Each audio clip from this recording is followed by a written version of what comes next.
Hey everyone, welcome back for another deep dive with us. It's great to be back. Today we're going to be looking at some recent happenings in the crypto and blockchain world, all sparked by a conversation between a couple of big names in the space. Yeah, should be a fun one. So are you ready to dive in? Absolutely. Let's do it. All right, so one of the things that really struck me from this conversation was how global events and the crypto markets seem to be more and more intertwined. Yeah, you might not think that something like President Trump's tariffs on Canada, Mexico, and China would have any impact on Bitcoin prices, but they did. Okay, so break this down for me. Trump proposes these tariffs to try and control illegal immigration and fentanyl coming across the border. And the presidents of Mexico and Canada, they actually agree to some of his demands. Right. So what's the connection to Bitcoin? Did people just panic and sell off their Bitcoin because they thought the world was ending or something? Well, it wasn't quite a full-blown panic, but yeah, the news did cause a dip in Bitcoin prices. It's likely that investors saw these tariffs as a sign of potential global economic instability. And so when uncertainty increases, some investors see Bitcoin as kind of a safe haven asset. Right. So they move their money into it, and that drives the price up. But on the other hand, others might be concerned about the impact of these tariffs on global trade and the economy in general, and that could lead them to sell off their Bitcoin holdings. So it's like this push and pull between seeing Bitcoin as this safe haven and then worrying about the overall economic impact of something like these tariffs. Exactly. And it really just kind of highlights the complex interplay between these global events and investor psychology and, the still evolving perception of Bitcoin's role in the financial system. All right, so moving from international trade wars to the halls of government, there was also this Senate conference on digital assets with a lot of big promises leading up to it. Right. Did they deliver? Well, the focus was really heavily on stablecoin legislation. Okay. Which, is understandable given their potential impact on the traditional financial system.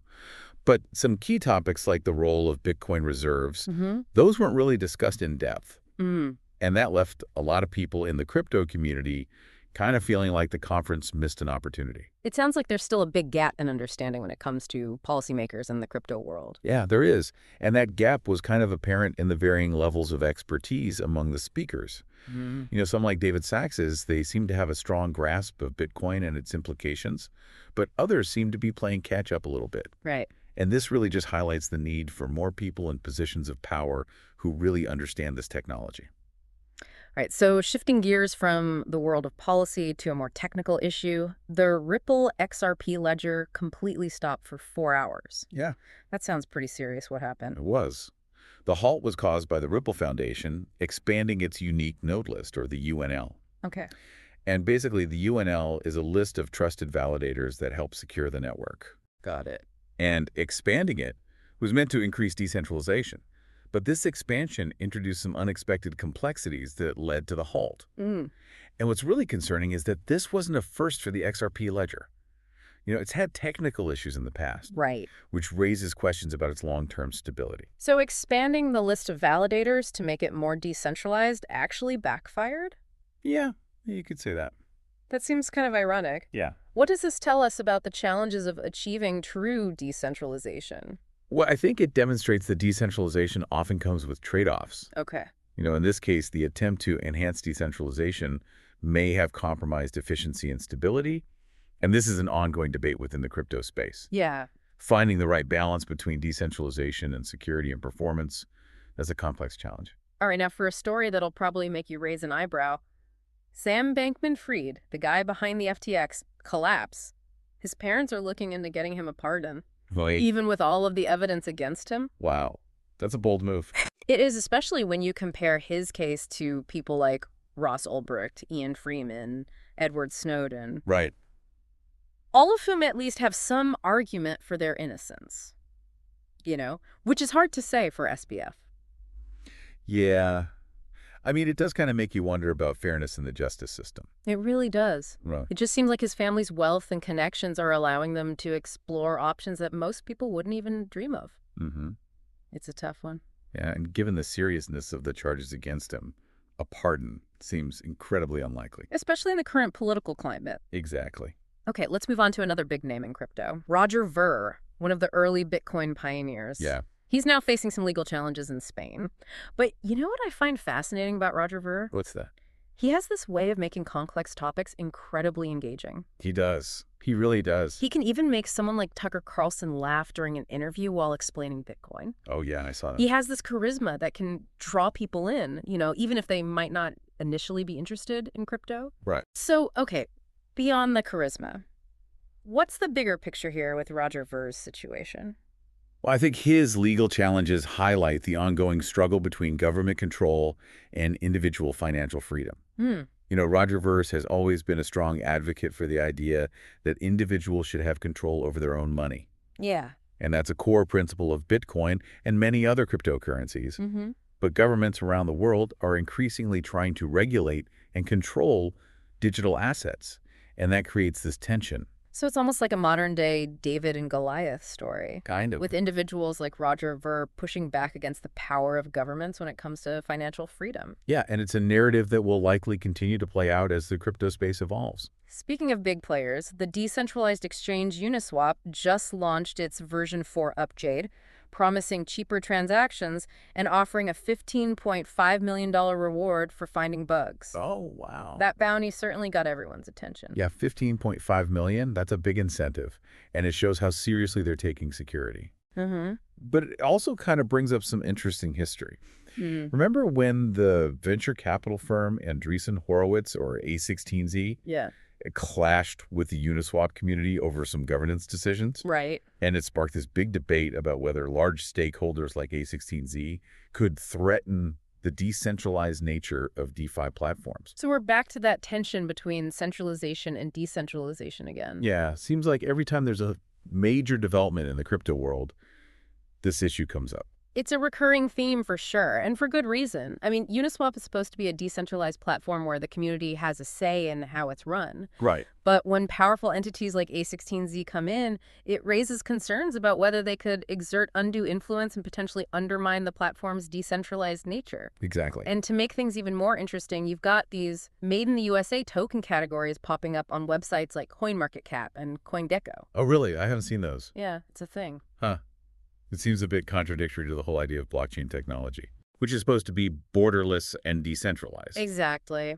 Trying to categorize cryptocurrencies by country of origin feels like trying to fit a square peg in a round hole. I know, it just doesn't make sense. So the question is, why are they doing this? Yeah. Is it just a marketing ploy to appeal to nationalistic sentiment? Or are we seeing the early stages of governments trying to nationalize aspects of the crypto space? That's a great question. And it leads perfectly into our next point, but we'll save that for part 2 of our deep dive. Sounds good. It's definitely something worth keeping an eye on. And speaking of things that caught my attention, they also discussed stablecoin volume. Ah, stablecoins. Those are supposed to be the, what do you call them, the steady eddies of the crypto world. The ones that aren't supposed to fluctuate wildly in price like Bitcoin or Ethereum. Exactly. They're typically pegged to a stable asset like the US dollar, which makes them less volatile. So what does it mean when their volume starts going up and down a lot? Is that a sign that people are losing faith in them? Not necessarily. Fluctuations in stablecoin volume can actually be a useful indicator of overall market sentiment and potential price movements. Okay, explain that one to me. How can stablecoin volume tell us anything about the market if they're supposed to, stay stable? Think of it this way.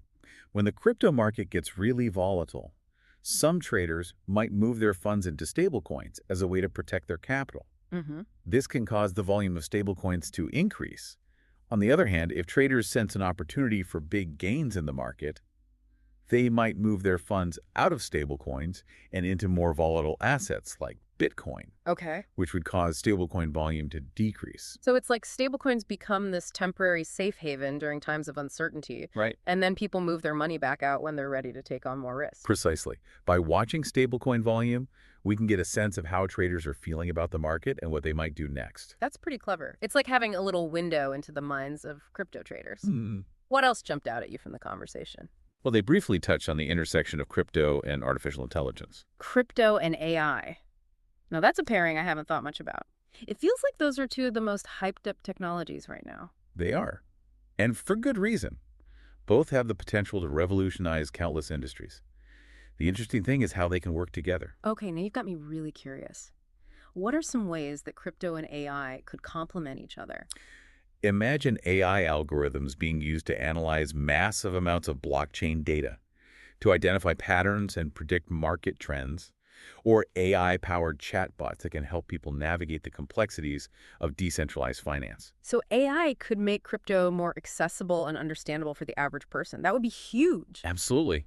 And it could also make crypto trading more efficient and potentially even more profitable for those who know how to leverage these tools. Now, those are some serious future of finance vibes right there. Indeed. And there are even more mind-blowing possibilities. Imagine AI being used to create more secure and efficient blockchain networks or to develop entirely new types of decentralized applications. Whoa, okay, my brain is starting to hurt a little, but in a good way. It seems like the potential applications of crypto and AI together are pretty much limitless. That's the exciting part. We're just at the beginning of exploring what's possible. This conversation also touched on something called real-world asset tokenization. Real-world asset tokenization. Okay, break that down for me. What exactly does that mean?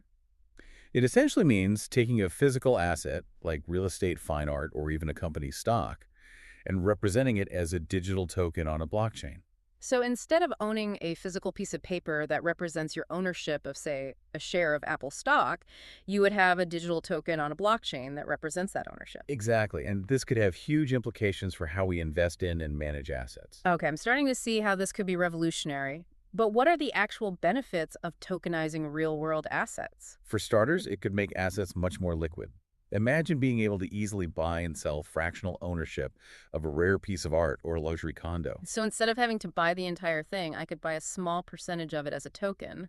Exactly. Could open up investment opportunities to a much wider range of people. That makes sense. What else? Tokenizing real-world assets could also increase transparency and reduce fraud. Because all transactions are recorded on a public blockchain, it would be much harder to manipulate or falsify ownership records. So it's like having a permanent tamper-proof record of who owns what.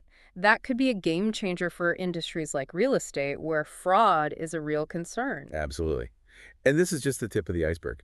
We're just starting to understand the potential impact of tokenizing real-world assets. It could change how we think about property rights, investment portfolios, and even how businesses raise capital. All right, I'm officially convinced that real-world asset tokenization is something to watch closely. It feels like we're just scratching the surface of what's possible with blockchain technology. We are. And the best part is that the innovation is happening at an incredible pace. It's a truly fascinating time to be following this space. It's exciting for sure, but also a little overwhelming. There's so much to learn and keep up with. That's true. Yeah. But that's also what makes it so engaging. There's always something new to explore and wrap your head around. Well, we've covered a lot of ground today, from international trade and stablecoin volume to the fusion of crypto and AI and the potential of tokenizing real-world assets. It's clear that the crypto world never stands still. That's for sure. Yeah. But before we go, I have one more question for you. Any parting thoughts for our listeners, something to ponder as they navigate this ever-evolving landscape? Well, I think it's crucial to remember that the crypto space is really built on narratives. Bitcoin was born from the narrative of financial freedom and decentralization. Yeah. Ethereum emerged with the narrative of a programmable blockchain that could power this new wave of applications. Right. And we see these new narratives emerging all the time, like the convergence of crypto and AI, or the tokenization of real-world assets. So you're saying that the stories that we tell ourselves about crypto and the stories that others tell us, those actually shape how the technology develops and how we use it. Exactly. Narratives are powerful. They influence how we perceive value. Yeah. Where we invest our time and money. Right. And ultimately how these technologies shape our world. That's a really interesting point. So what's your advice for our listeners? How should we navigate this world of competing narratives? I think it's important to not just accept the narratives you hear at face value. Yeah. Dig deeper, question assumptions, and form your own conclusions. Remember that the crypto space is still so young, and it's constantly evolving. Right. There are a lot of unknowns, and the future is ultimately shaped by the choices that we make today. So be critical, be curious, and be an active participant in shaping the future of finance. That's a great takeaway. Well, that's all the time we have for today's deep dive. It's been a pleasure exploring these topics with you. Likewise. And to our listeners, thanks for joining us on this whirlwind tour of the crypto world. Until next time, stay curious, stay informed, and as always, happy diving.